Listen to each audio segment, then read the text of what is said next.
There is one thing, just one, that if you do it right, will make women not only want you, but feel unable to let you go. Not your looks, not your money, not your charm, your lines, or your game. This is something far more powerful and far more dangerous. Because when this is done correctly, a woman doesn't simply choose you, she needs you. She feels pulled toward you, drawn back to you, even when logic tells her she shouldn't. And when it's done wrong, you don't create desire. You create obsession, emotional chaos, a situation you can't easily escape. So, here's the uncomfortable question you need to sit with for a moment.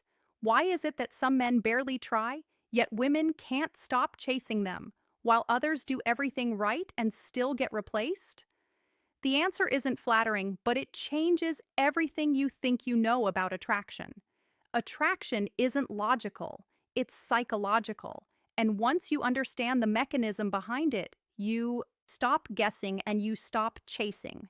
Before we go any further, make sure you like this video and subscribe to the channel. If you're here to understand women beyond fantasies and surface level advice, you're in the right place. Now, let's talk about what women actually chase and why most men never see it coming. Most men believe attraction is built on being wanted. That if a woman wants you, your attention, your presence, your effort, you're doing something right. And at first, that feels reassuring. Want feels like progress. Want feels like validation, but want is weak. A woman can want many things at the same time. She wants affection, she wants stability, she wants excitement, she wants to feel desired. None of those wants bind her. None of them anchor her. Want is optional. And anything optional can be replaced the moment something slightly better appears. Need is different. Need isn't a preference. It's not a conscious decision. Need operates below logic, below standards, below promises. When something is tied to a woman's sense of emotional stability, when it becomes part of how she regulates how she feels, she doesn't simply choose it, she orbits it.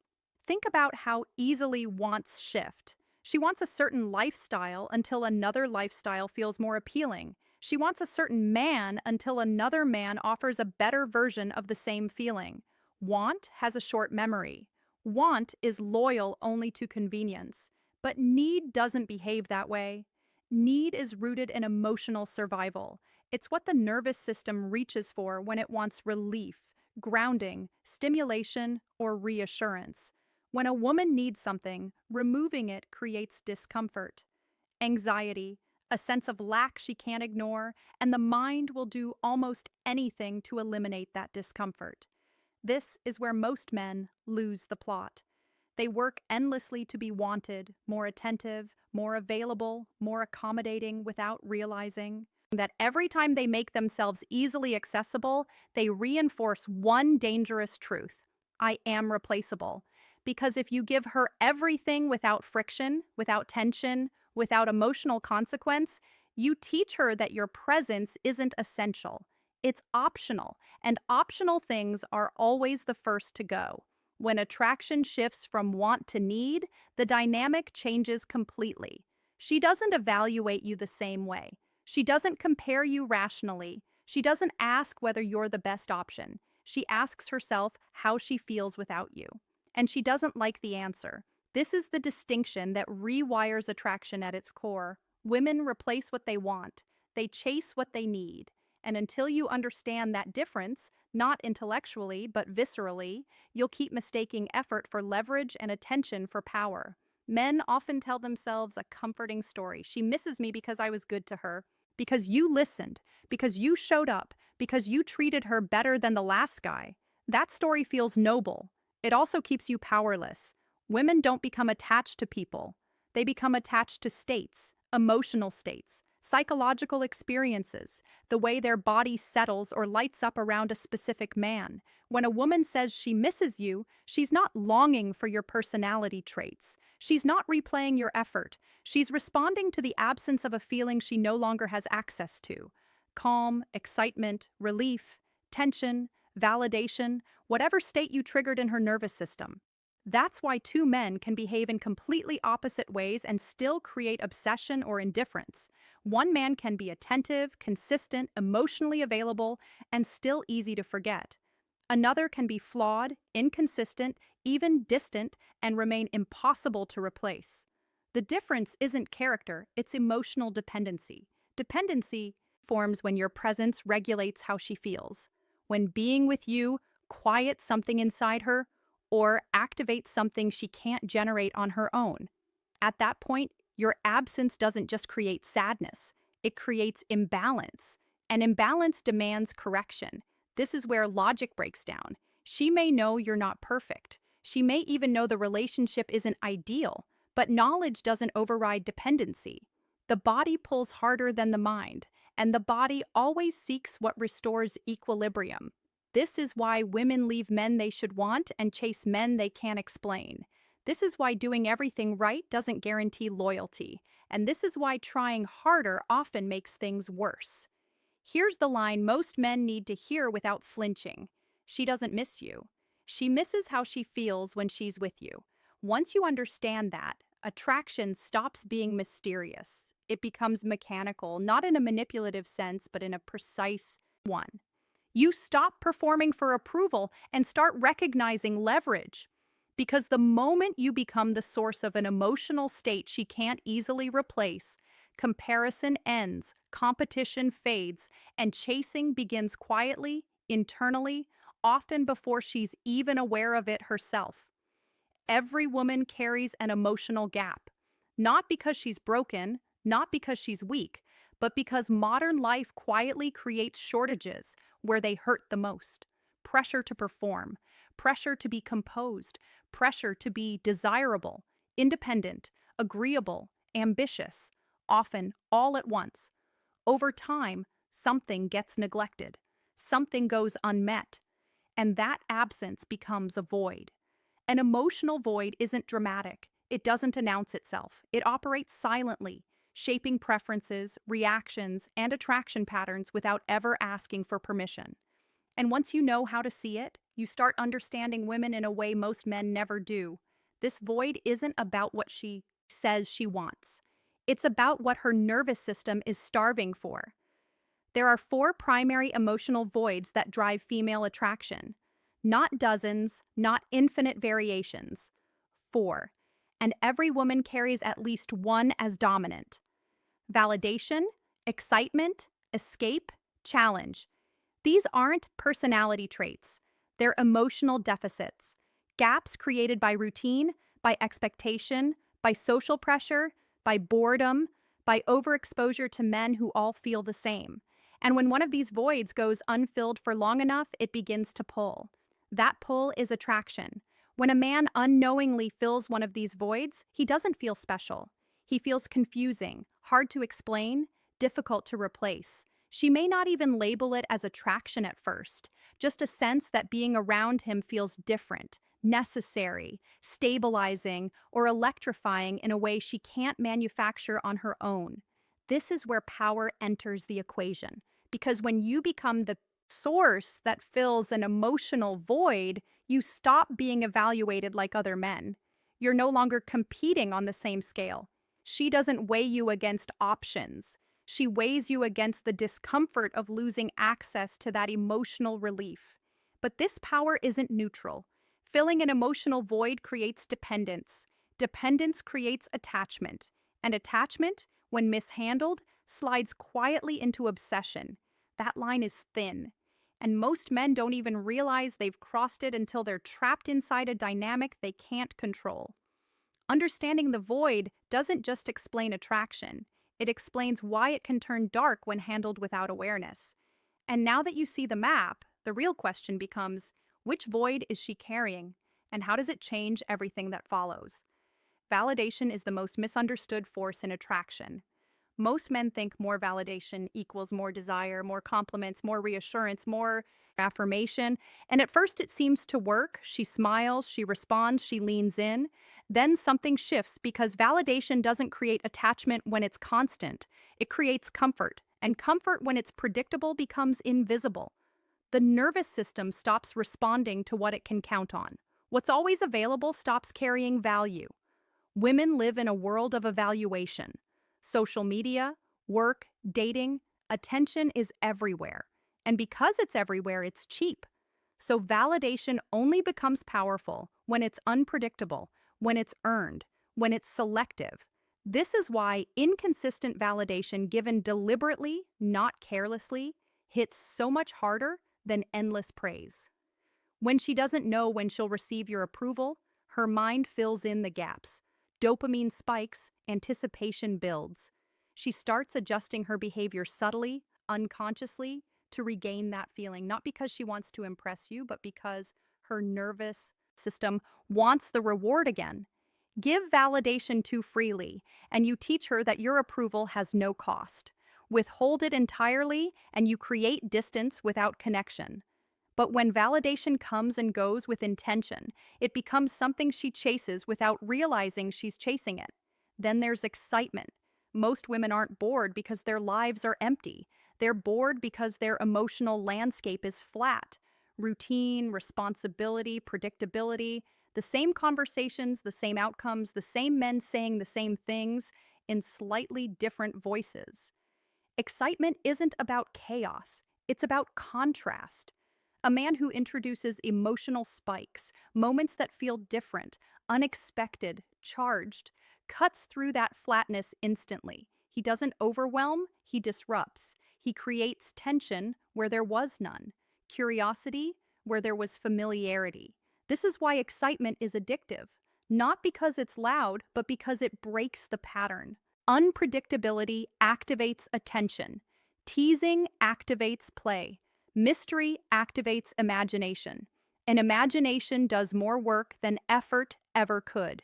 Once her mind starts filling in emotional gaps on its own, you've stepped out of the role of entertainer and into the role of stimulus. Here's the truth. Most men resist. Women don't get addicted to men. They get addicted to the emotional experience men provide. Validation makes her feel seen. Excitement makes her feel alive. When you become the source of both without over-delivering either, you stop being one option among many. You become the emotional high she can't replicate on demand. And once that happens, attraction no longer needs persuasion. It sustains itself.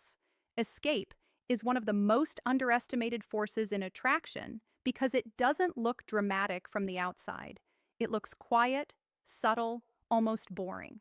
And that's exactly why it's so powerful. Most women are always on managing impressions, managing responsibilities, managing expectations, work, family, social pressure, appearance, performance, even relaxation, often comes with an unspoken requirement to stay composed. Very few spaces allow her to drop all of that. When a man becomes a place where she doesn't have to explain herself, impress, or hold it together, something shifts. Her body relaxes around him. Her mind slows down. The constant internal noise fades. That relief is not intellectual, it's physical. And once the nervous system associates you with that feeling, it starts craving access to it. Escape isn't about fixing her problems. It's about temporarily removing her from them.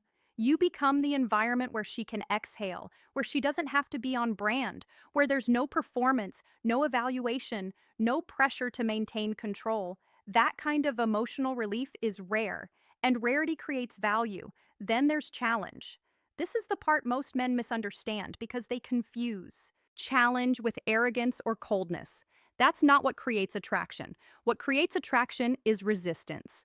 The uncomfortable truth is this: most men are easy. Easy to read, easy to access, easy to win over. They over-explain, they overinvest, they rush to prove value before any value has been earned, and ease kills desire. People place higher value on what requires effort, not because they enjoy suffering, but because effort signals worth. When a man doesn't immediately bend to please, doesn't scramble for attention, doesn't reshape himself to fit expectations, he introduces friction, and friction creates focus. A man who has standards, boundaries, and a life that doesn't orbit around approval becomes a natural challenge, not by acting distant, but by being anchored. He doesn't chase validation, so his attention feels meaningful when it's given. Scarcity doesn't mean absence, it means selectivity. When your time, energy, and approval aren't automatically available, they carry weight. She can't assume access. She has to engage, to lean in, to invest. Escape makes her feel safe, challenge makes her feel stimulated. Together, they form a powerful loop, relief paired with tension, comfort paired with pursuit. And once that loop is established, attraction stops being something you push for. It pulls her in on its own terms. At this point, most men make the same mistake. They start trying to be all four things at once: more validating, more exciting, more comforting, more distant. And in doing that, they dilute everything. You don't need to fill every emotional void. You only need to recognize the one she's already carrying. And you don't do that by listening to what she says she wants. You do it by watching what she complains about. Complaints are leaks. They reveal shortages. If she constantly talks about how bored she is with dating, how all guys feel the same, how nothing excites her anymore, that's not cynicism. That's a hunger for stimulation. Her system is craving novelty, unpredictability, emotional spikes. She doesn't need reassurance. She needs contrast. If she talks about being overwhelmed, exhausted, stretched thin, constantly needed by everyone around her, that's not drama, that's pressure. She's carrying too much. What she needs isn't fixing, it's relief. A place where she doesn't have to perform or manage anything at all. If she fishes for compliments, downplays herself, or subtly seeks reassurance, pay attention. That's not vanity. That's a validation gap. And flooding her with praise won't solve it. Strategic selective approval will. And if she seems unimpressed by men who chase her, dismissive of attention, bored by effort, that's not arrogance. That's a challenge void. She's surrounded by availability. What's missing is resistance. The key here is restraint. You don't exaggerate your role. You don't perform. You don't force behaviors that don't align with who you already are. You simply occupy the role that fits the gap. When you do that, attraction doesn't feel manufactured.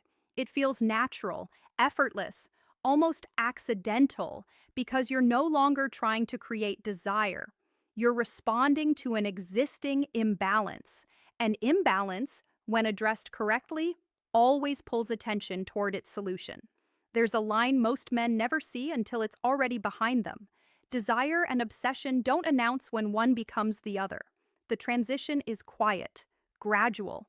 It happens the moment a woman stops wanting access to you and starts needing it to feel balanced.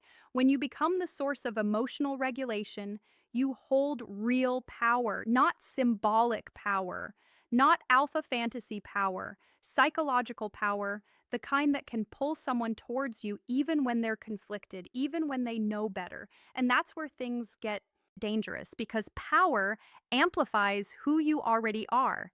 In the hands of a weak man, it turns into manipulation. He enjoys the chase too much. He withholds to feel important. He feeds dependency because it makes him feel secure. And eventually, the dynamic collapses under its own weight into resentment, chaos, or emotional damage on both sides.